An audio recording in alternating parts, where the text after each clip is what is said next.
Hello, beautiful beings. Once again, welcome back. I am very excited to introduce a beautiful starseed, a new connection.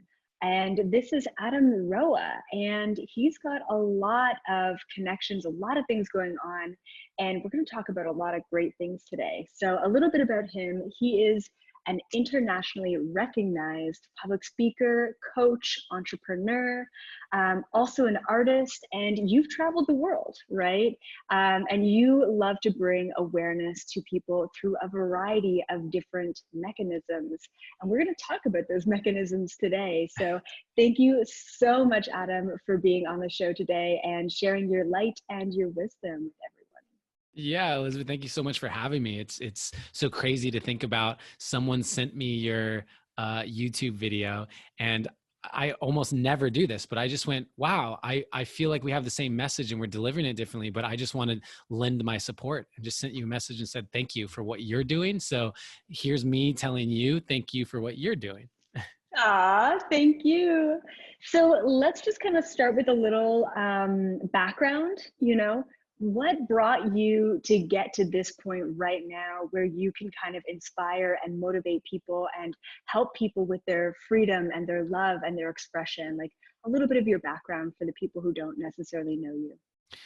Yeah, thank you. So my background is, it depends on which tree we want to go down, which things. But basically, I was raised Catholic. My dad's from the Philippines, and so I was in a very regimented and a home where it was not safe to show the emotional experience. Think very stereotypical stoic Asian role model father.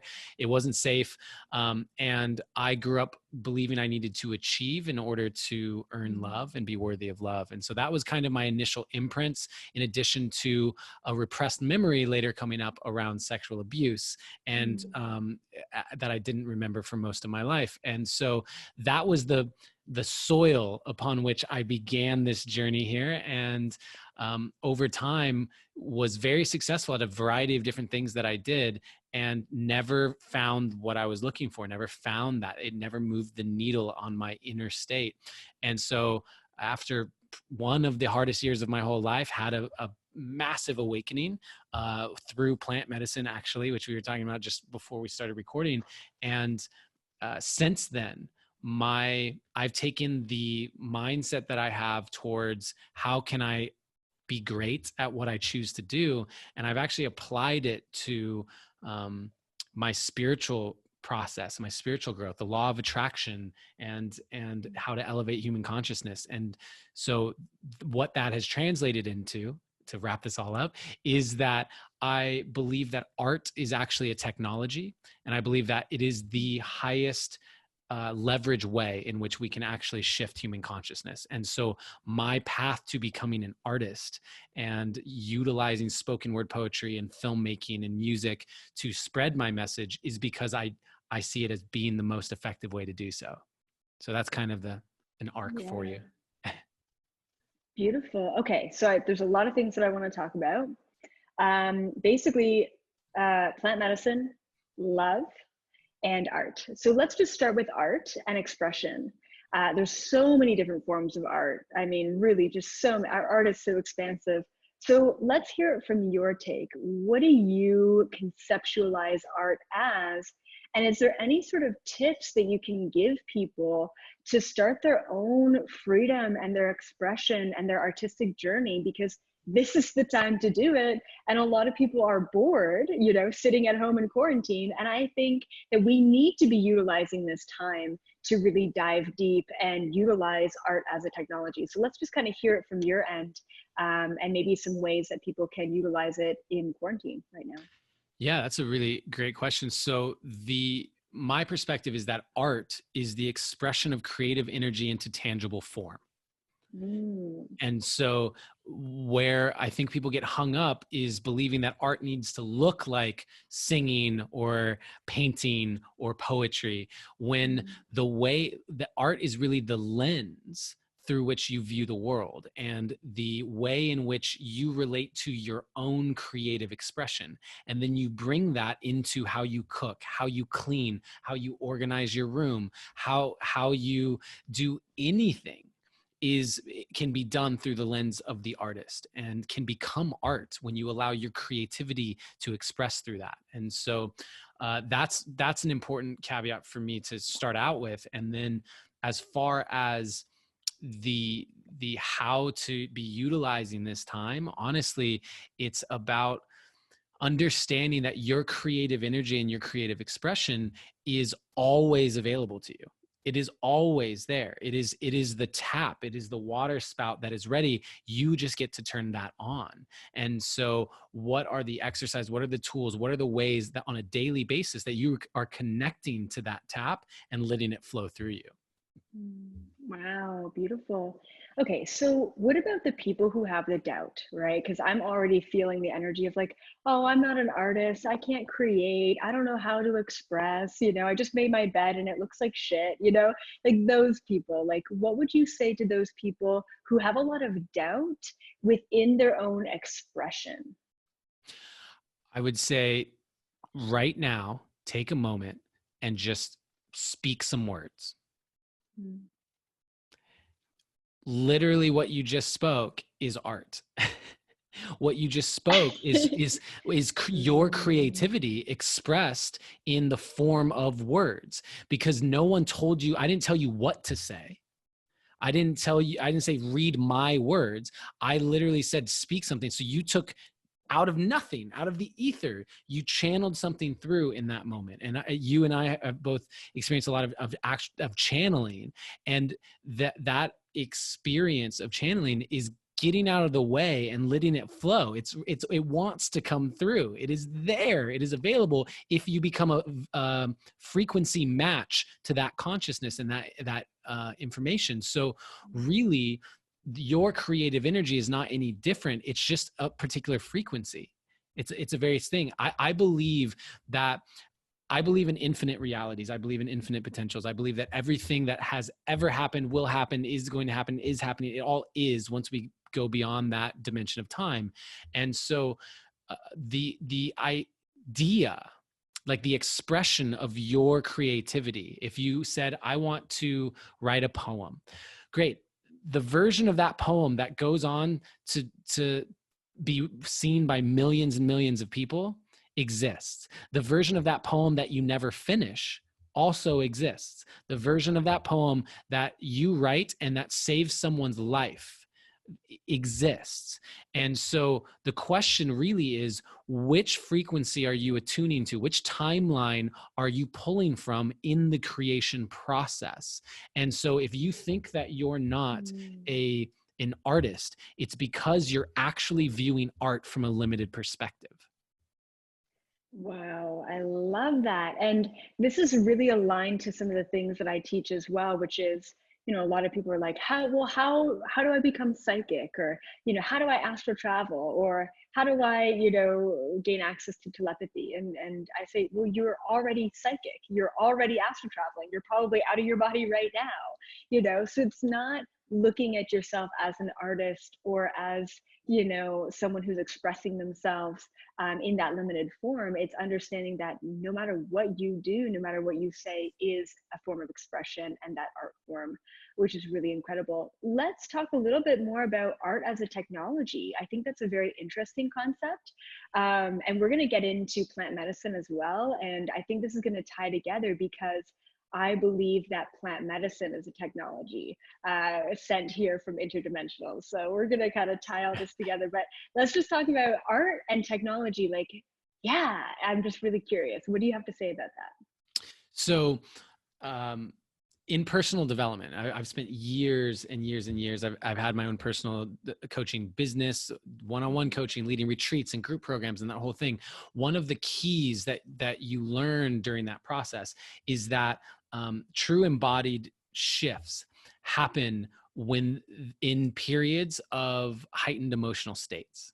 Mm. What happens is the reprogramming of your limbic brain, which is that those instincts, those deep unconscious patterns, those formed primarily in your early years because you're such an emotional being as a child before the age of 7. And you can go into the neuroplasticity of the brain and all of the things that actually align with this. But what's happening is that you have these heightened emotional states. You fall in love for the first time, you get your heart broken for the first time, and the stories that get created in that time are so intense because it's your first experience and you're so emotionally open generally at that young age. And so they write the programming with which your unconscious mind then goes into the world and sees the lens of reality through. And so when you understand that heightened emotional states are a big key component to writing belief systems and programs into yourself, then you recognize that one of the biggest ways that we get to shift is through feeling. It's actually the feeling that brings that shift beyond just the intellectual understanding. And art is the only thing that I have found that is literally biologically predisposed in human beings to be received at the emotional level.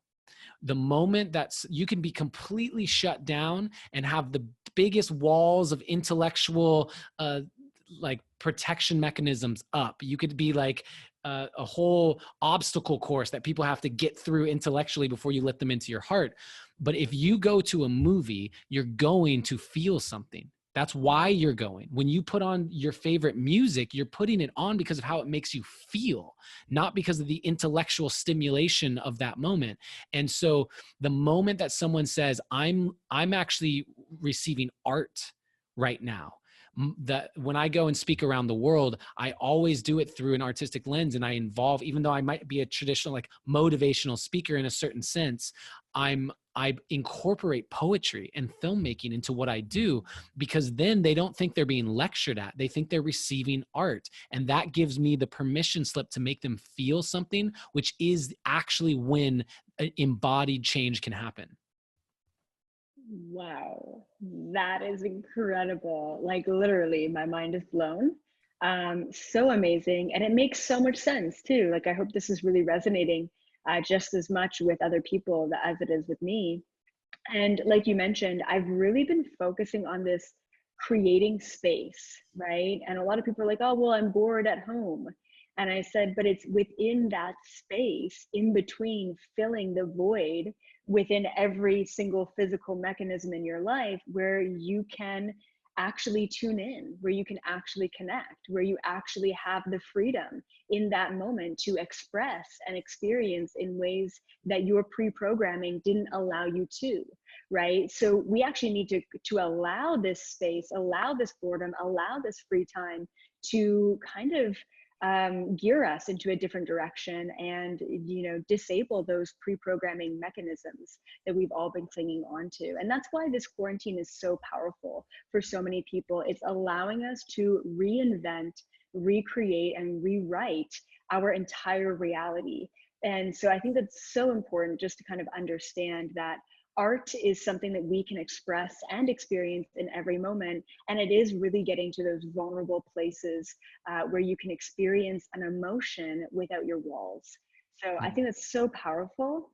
Let's kind of shift into self-love a little bit. Like, you're so good at motivating people. You're so good at allowing people to look at themselves in a different way. A lot of people are confronting themselves right now. A lot of people are being forced to look at themselves in a way that I don't think their reality allowed them to before. So do you have advice on how people can love themselves more, and maybe something that they can do in quarantine right now to open themselves up to be more vulnerable and to reprogram their Yes. So, great. I see self-love as being the result of the relationship that you have with yourself. reality? And just like any sort of relationship, there can be a level of love kind of initially, and through intentional time together, through intentional conversations, through physical connection, through whatever, that love deepens. And then those relationships go from stranger to acquaintance to friend to lover to whatever, right? And so similarly, our relationships with ourselves, as we deepen them, our self-love will grow as we deepen them. Because if you dislike yourself, if you feel shame, guilt, blame towards yourself in a variety of other ways, that is no different than harboring that towards someone else. And you may put on a good face and say, oh, it's so good to see you, ha, and then walk away and be like, I hate that person. And you can't run away, you can't walk away from yourself. And so harboring those feelings towards yourself, there's no running from that, and it will continue to eat you up. And the amazing thing about it is, think about the person you love more than anyone else on the planet, who you love being around. They lift you up, they pull you forward. And you're like, I want to spend more time with that person. I want to get on the phone with that person. I want to do Zoom calls with that person. Great. You get to be that person for yourself, and you also get the benefit of not ever being able to walk away from yourself. When you have that self-love, you have your biggest cheerleader with you all the time. It becomes an exponential growth. It becomes a feedback loop of massive proportions to what's possible for you when you have that foundation of self-love. And to me, it's funny, I have a book that I wrote about it. It's around here somewhere. It's called Treat Yourself Like Someone You Love: 3 Tools to Make Self-Love Easier. People can go to adamroa.com if they want it from the site, but I'll give you the 3 tools right now, because the book isn't actually about like giving you 3 tools you've never heard of. They're meditation, journaling, and physical movement. And the reason why I wrote the book on these 3 things, which have been around, and people listening to this are like, oh, I do it, or I've heard about it, or whatever, is because if you're not doing those 3 things, then your lens through which you're perceiving those 3 things gets to shift. Because pretty much every single person that I know who is deeply happy, that loves themselves, and quite honestly is successful externally as well, does these 3 things in some way, shape, or form. And so the understanding of why they're important and how to utilize them may be different than you ever have is what I put into the book. But those 3 things, to answer your question tangibly, are what I would suggest people be doing in quarantine, especially. Amazing. And I really think that those 3 things target every element of our system, right? So the meditation is more the spiritual, the consciousness, the letting go of the ego, the letting go of this physical reality. The journaling is more emotional. How are you feeling? Where are you at? The check-ins with yourself. And then of course the movement is physical, right? So literally those 3 things target the 3 things that are most important for us to keep in balance as a human being, because we're not just physical, we're not just emotional, and we're not just consciousness. We're all of it, all at the same time. So I think that's really incredible advice. And I think a lot of people are starting to do those things. And sometimes it's difficult for them to make that transition. But like I mentioned, with the space and the time that we have in quarantine, it's a perfect time to start working on yourself and integrating these mechanisms. Speaking of mechanisms, let's talk about plant medicine. You're so excited for this one. I know you've been waiting. I'm so excited. I'm so excited. Okay. I just want to say that I don't really, or have never really talked about plant medicines on my own channels.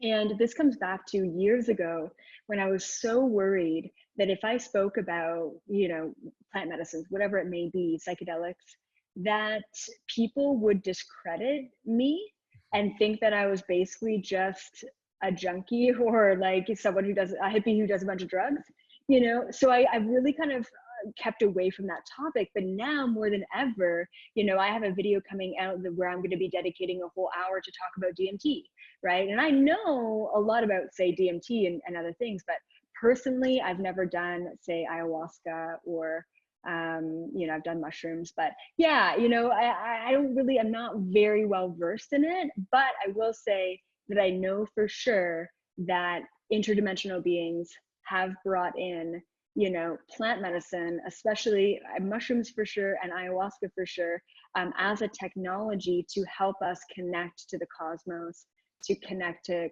you know, the consciousness of the universe.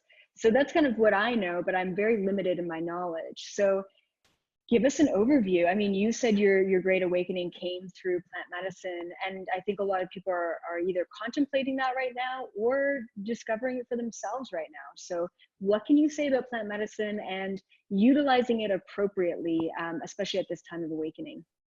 Yeah, well, I'm smiling because it's a vast topic, right? It's such a vast thing and has played such a major role in my life. And I will say that I know exactly what you're talking about. There was a period of time where I also went, I don't want to say that I do ayahuasca, like, because people are going to write me off. I thought it would be a disservice to the message. And the shift that really happened for me around that was in feeling like I was two things. One, the actual, I think it is such an ally, and plant medicines are such allies for us, and therefore it's going to take influencers, people who people look up to, speaking about their use of it and the benefits of it to actually shift the taboo around it. That's what it's going to take. And so I can either be an early speaker on it, or I can wait until I feel like it's really safe. But like, I'm of the mindset where it does get to happen at some point to help shift the overall ethos. And then the second piece to that was, for a while, it felt out of integrity. It got to a point where it felt out of integrity for me to speak to all of the amazing things that I was creating in my life and all of the magic I was seeing happen, and not let people know what I was actually doing.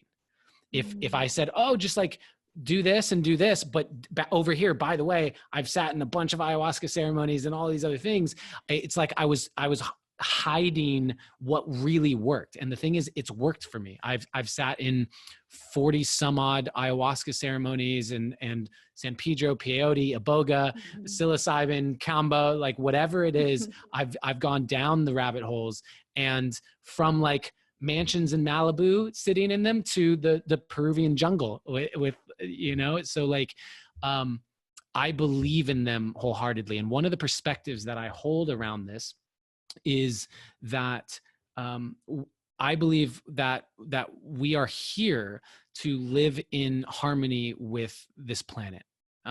Gaia speaks to us if we're willing and able to listen. And when we talk about let's help the planet, let's save, I mean, the planet's going to be fine, but people, you hear that word, save the planet. Well, who better to ask than the planet herself? Yeah. And so the consciousness that grows out of this planet and is imbued into the mushrooms and into the ayahuasca and into the iboga and the peyote and all of it is who I go to ask, how can I serve? How can I support? What would you like to see happen? How can I be in communion with you? And that is the basis, I would say, of my relationship with the plant medicines, is like going and saying, I want to help. How would you like me to do that? And it's scary sometimes. It's very hard sometimes. And sometimes it's so beautiful. But what I can say truthfully is that my relationship with plant medicines has been probably the single greatest teacher in my life. Yeah, beautiful. And I feel like in a lot of ways, you know, plant medicines allow us to see ourselves, right? It lifts the veil of this disillusioned reality, right? So, I mean, when you make the statement, plant medicines have been your greatest teacher, all I hear is you've been your own greatest teacher, and all you needed to do was, you know, utilize a tool to help you lift that veil. And, you know, one thing that I want to mention about plant medicines and any sort of psychedelic, well, two things. One is I truly believe that it is not the end destination. It is a tool to help us get there, you know, a tool on our journey. So I don't believe that it's the end all to be all connection to source, because ultimately I believe that we can get to those states of being without any sort of, you know, external means. And I know that because I've proven it to myself, and I know that other humans can do that as well. And then the other thing I want to talk about is a little bit like scientific about plant medicines, which is, you know, what happens when you take ayahuasca? You know, what happens to your brain when you ingest psilocybin? You know, what goes on there? And people need to know this. If you want more information about this, the number one documentary that I can suggest, and I'm sure there's tons out there, is Spirit Molecule. Have you seen that I documentary? have. Yeah, Mm-hmm. of course. Okay, yes. So it's very scientific. And basically what happens when you ingest these plant medicines is there's a chemical compound that's released in the brain, in the pineal gland, and the pineal gland is directly connected to our third eye, of course. And the chemical compound is called DMT, or dimethyltryptamine. And basically the coolest thing about DMT is that it is naturally forming in every living thing. And as a matter of fact, if you have a basic chemistry set, you can take a blade of grass and extract DMT from grass, because it's in every living thing on this planet. And the really interesting thing is that our brain has the capability to release large quantities of this chemical compound. And when you release this chemical compound, you get connected to source. That's what I believe, is you get connected to pure source consciousness. And there's layers of it. There's layers of source, right? It's just not all one thing. But they also say scientifically that we release the most amounts of DMT when we're born, and when we die, and when we are in REM sleep, right? And if we can release DMT when we're consciously aware and awake, I mean, that's an incredible source to be able to navigate not only your own existence, but also to navigate the universe. So, you know, I think it's really beautiful, and it's really incredible that you are an advocate, and it's also incredible that you're changing the norm, you know, and now I'm starting to come out about it, you know, come out of the psychedelic closet, and also say that it was a part of my journey. And I also want to empower people to say it's only a part of your journey and not the end of your journey, right? I think that's really important. Yeah. Yeah. I mean, I'll add to that. So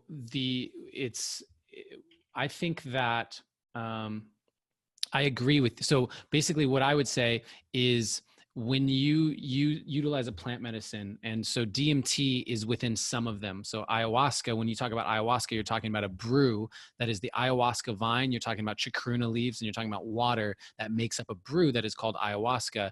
And rather than going into the chemically what's happening, that has DMT in it. Whereas the active, psychedelic in mushrooms, for example, would be psilocybin, and LSD would be a different one, and that one's synthesized from lysergic acid. So anyway, what I believe happens, so they do these interesting studies with fMRI machines where they put people into them and they show them all these slides of pictures, right? And they're just reading the brain's reactions.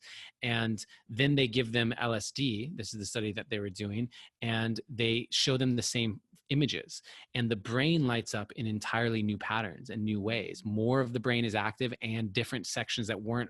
And so what is happening is we are being given access to a frequency of information, a layer of reality that's always there and always present, that your brain has the ability to perceive on its own, and yet may not have ever known how. Right? It may not have known how to do that. And there's a lot of different ways to find it. So when we talk about altered states of consciousness, you'll find that from people who run for extended periods of time. They alter their consciousness. You'll find it in meditators. You'll find it in breath work. You'll find it in so many different types of ways where people are getting this altered state of consciousness. And it's not like you would go and do breath work all day long, 24/7. You wouldn't also go on a run for 24 hours every single day. You would do this thing, you would alter your state, you would receive that, and you would take that experience back into your life and apply it in a way that is incredibly supportive for the life you want to live. And I see plant medicines being that same thing, because as humans, I think it's important for us to remain sovereign in the sense of that we don't disempower ourselves by saying, I need this thing outside of myself ever. I don't need another person. I don't need another material thing. I don't need anyone's validation. I don't need anything outside of myself to feel whole and complete. And that includes plant medicines. And I do want to speak to people because I have seen plant medicine shaming happen in spiritual communities around this idea that like you get to a certain point where you no longer need it or no longer use it. And I think everyone's journey is different. I have no idea if the time will come where I say, I'm just not doing them anymore. I can go 6 months, 8 months, 9 months or more without ever sitting in an ayahuasca ceremony. And then all of a sudden it's like, go down to Peru and sit 8 ceremonies in the jungle. And it's like, oh, okay. So I agree with you wholeheartedly. And I just wanted to speak from kind of like that perspective on both sides. Absolutely. I think that's so important. The sovereignty is so important, and listening to yourself, right? If that's your path and that's your journey, absolutely, your body's going to know, your soul is going to know, and you're going to be pointed in that right direction, which is so incredible. And that's why I think this kind of conversation around psychedelics and plant medicine, it's a growing conversation. More and more people are being drawn, more and more people are kind of being called. And for me, it's tough because I've had a lot of past lifetimes where I've been shaman and I've helped others through these kind of ceremonies, and then you get a place like Rhythmia, and I don't know what your view is on that, but it's in Costa Rica, and it's kind of more of like a westernized setting of plant medicine ceremonies. And I don't know, like personally, because I'm not super involved in that community, half of me is like, oh great, we're bridging the gap and we're getting people who would have never been exposed feeling comfortable in that kind of setting. But then also half of me is like, ooh, that feels a little disrespectful to the tradition and the shamans who have been doing it for years. What's your take on bridging the gap and something like Rhythmia, which is basically like, in my opinion anyway, more of a Western type of setting for ceremony? Yeah, well, really great question. And also, when Rhythmia, before it even like officially opened, I was brought down with my previous partner to facilitate not medicine ceremonies, but basically what they do is they bring in coaches or thought leaders to do a week of curriculum. And then so people will be sitting in ceremony in the evening, and then you teach curriculum during the day. And so I've been a facilitator of the curriculum during the day at Rhythmia years ago. This was like years and years ago, so I haven't been in a while. And I agree with what you said. I think that it is very much westernized. It is a resort. You can get massages, you can get wheatgrass colonics, you get organic food, you sleep in a comfortable bed. And what I'll say to that is that makes it accessible to a lot of people who would not go and sit in the jungle.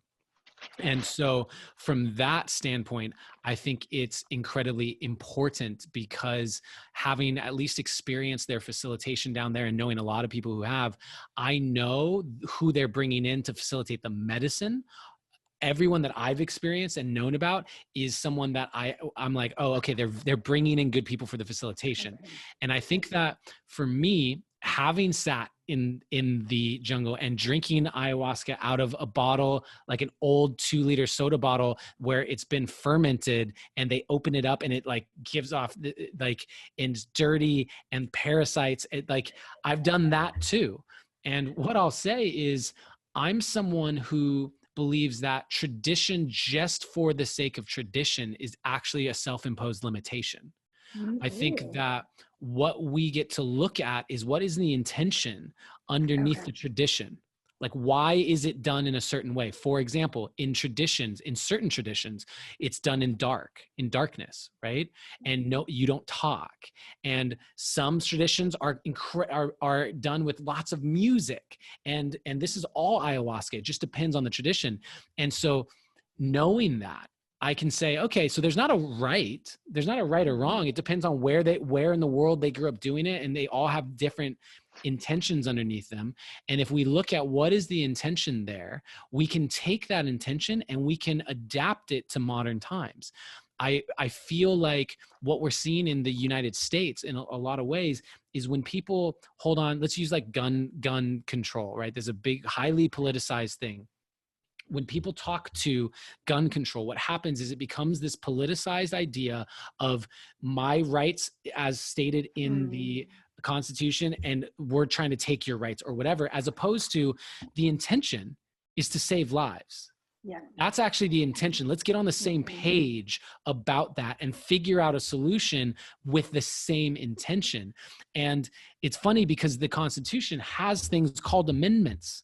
Like, it's been amended. It's not like it's never changed. So the idea that you can't ever change it, I don't even know why that's an argument. That's been proven false. Similarly with other traditions, tradition for the sake of tradition, I feel, is a self-imposed limitation. And it's about embracing the evolution of human beings and this planet while keeping the original intention with which that tradition was there to protect. Yeah. Ooh, beautiful. Thank you. I think you just broke through some of my own limitations and kind of that weird feeling with the traditional kind of side of things. But that's great. That's great. I'm really glad. And I have tons of clients who have been to Rhythmia and have had incredible experiences. So, you know, I really wanted your take on that. One more thing that I want to kind of just put out there for people, as you know, and maybe I'll get your take on this as well.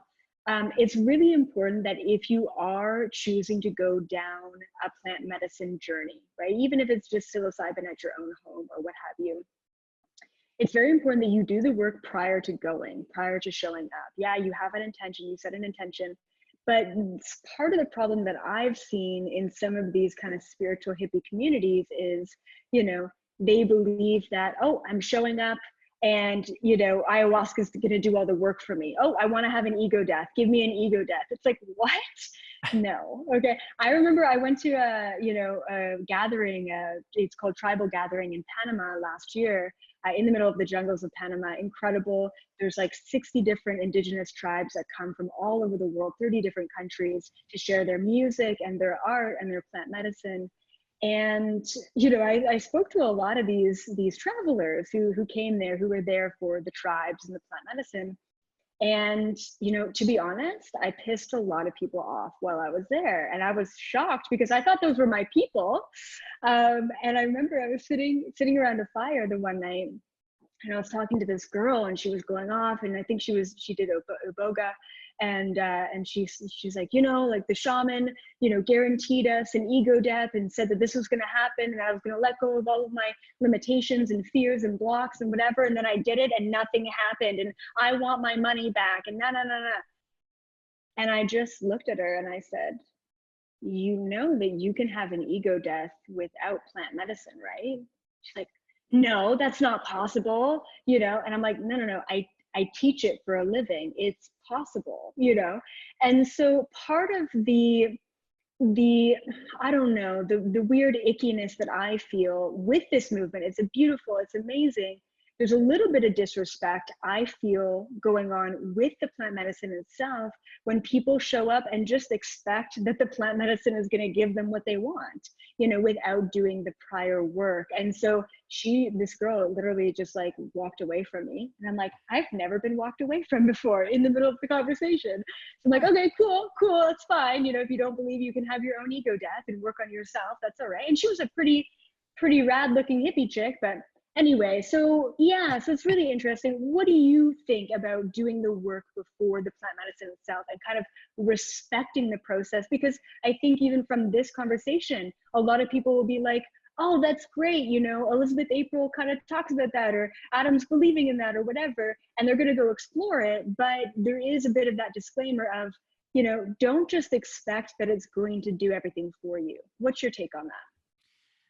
Wow. So one, what you just said, I 100% agree with, and is actually, I feel like you just voiced the very need for influencers to speak up about plant medicine and how to use it and why to use it, because there is, as it spreads in popularity, there is going to be a very natural thing that seems to happen, which is it becomes this trend, and then it becomes people see it as a way to make money, and then you're going to have a lot of people who are not educated on it, who are now facilitating in order to make money. And I have been in some of those ceremonies where they are not held by shamans who know what they're doing, and it is a big deal. It is a very, very big deal. I know people who are listening to this on your channel understand that there are beings that we may not be able to see. When you go into plant medicine space, you are opening yourself up to an entirely different realm that you don't normally see. Some of you may feel it, you may be aware of it. And if you are not, one, properly looked after by the shaman, that's the role of the shaman within this, and also you don't actually know how to properly prepare and integrate from the experience, you could leave with more shit than you entered with. And you know what I mean? And so that is a really important point, and why I choose to speak about it the way that I do. And I will add to what you said, the plant medicine ceremony is not even the work. The plant medicine ceremony is the awareness piece. Like, you go in, and in that ceremony, you gain a new level of awareness. And this happens, by the way, one of the things I say over and over and over again is awareness is not change. Awareness gives you choice. And new choices will lead to change. And so whether that's an ayahuasca ceremony or that's a Tony Robbins seminar, people go and they're like, oh my gosh, this is, my dad never said I loved you growing up, and that's why I always need to prove myself. And they go into this space of understanding, and then they leave and they think that they're changed because they had that awareness.